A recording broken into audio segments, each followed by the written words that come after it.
Hi, I'm Jeremy. Jeremy without an O. As some of you may know me as the guy who does car theft prevention here in Calgary, Alberta, Canada.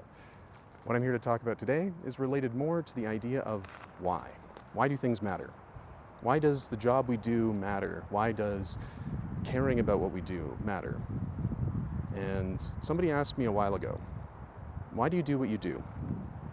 Wearing 7 hats and doing way too much. I'll put it this way. Sure, it's easy to say I like doing it.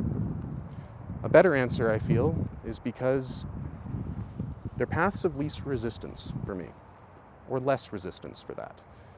There's stuff that I like to do that helps me feel accomplished and successful in my own way. And I guess you could say I do it because it gives me hope. It gives me hope for the future. Because it gives me hope for Calgary, for Canada, for everything. Because each of us has a name. Like I like to say, Jeremy without an O, it's because I'm not inherently good at remembering names by default. So I choose to try.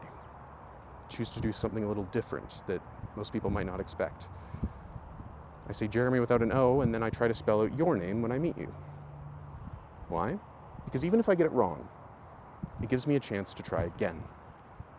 And just like my hair, it gives me a chance to be a little bit more human on that front. Because I think something that we get wrong is that we think our titles, our roles, the money we make, that it's all the most important thing out there, but I don't feel that's true.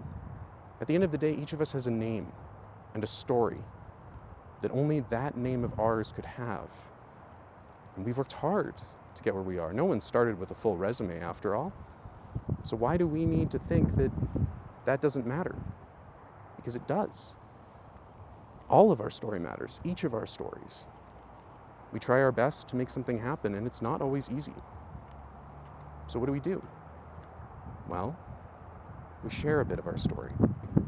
And it's not always easy to have someone to listen.